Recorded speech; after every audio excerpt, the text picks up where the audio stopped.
Well, you're tired of all these winter storms jacking up your heating bills? Well, now there is a different kind of storm brewing in D.C. that may give some electric bills a real jolt, try an 80% jolt. Testimony by an Obama energy official this week exposing that shocking number. It's all stemming from a new EPA rule for coal-powered plants in the name of fighting global warming. And Mike, you say it's another example of D.C.'s social engineering that ignores the real cost to all of us. And let me just play a soundbite from the president when he was running for president back in 2008 about what he really thought about coal energy. If somebody wants to build a coal-powered plant, they can. It's just that it will bankrupt them. And that's exactly, Mike, what's happened to a lot of companies. David, this is one of the few promises that President Obama has made good on. Many plants have been shut down, jobs have been lost, and coal production in this country is also down. Meanwhile, he and his cronies, many of which know nothing about energy, have never even had a private sector job, have funneled hundreds of millions of dollars into these sort of newfangled types of energy companies that have gone bankrupt, like Nevada Geothermal, that collapsed under its own weight because it couldn't make any money.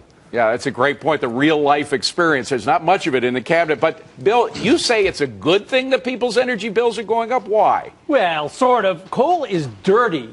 And one way or another, the people who burn it ought to be paying for the damage they cause to the rest of us. Now, it just so happens there is zero political support in this country, zero for a carbon tax.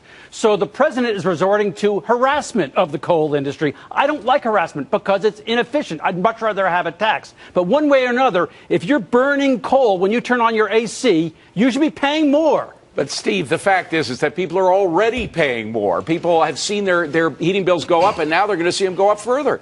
Yeah, it shouldn't be bureaucrats deciding what kind of energy you use. Let the free markets work. Free markets are free people. And this is an example of the president's 1%. But in this case, it's elitists imposing 1% of energy, things like ethanol, things like solar power and wind power, stuff that couldn't do it on its own. They're forcing that's one source of 1% of our energy. They're forcing that on the rest of us at the cost of billions of dollars.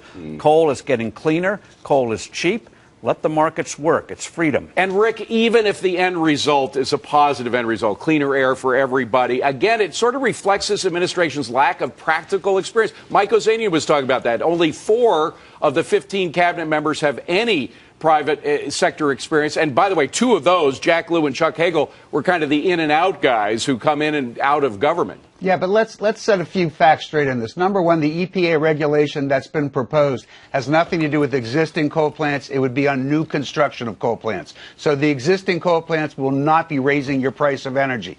Number two, energy is delivered on long-term contracts. So even if it did skyrocket, then it would not reach you at the home level. Number three, all of those coal companies that have shut down, you know why? It was free market. They've already been making the transfer to what? Natural gas, not some Obama-sponsored. That's not a bad thing. That's not a bad. But Rich, in the meantime, look at what's happened to Arch Coal, for example. Look at a 3-year chart for Arch Coal, the company. It is practically flatlining right now. They are killing these coal companies and killing jobs. That's why a lot of Democratic senators who come from coal states are against what the administration is doing.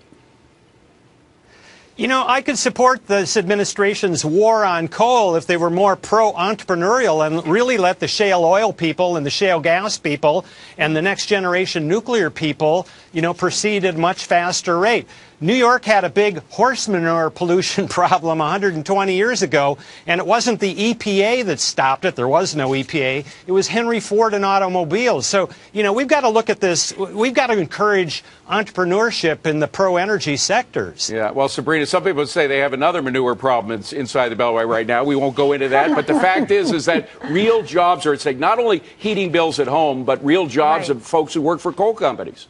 Right. I mean, coal makes up about 40% of the electricity generated in the United States. And this is another example of a regulation that the president is pushing with little consideration for the consequences of it. I mean, the fact is this would have massive impacts, not just on our personal heating bills, but on factories, transportation, hospitals, all sorts of industry that depends on affordable energy. And so once again, the administration is pushing out there, picking winners and losers in the energy industry with no consideration for how it will impact Americans. Yeah, and in terms of the point about new plants, when they stop new plants, they're going to go after the old and shut them down as well.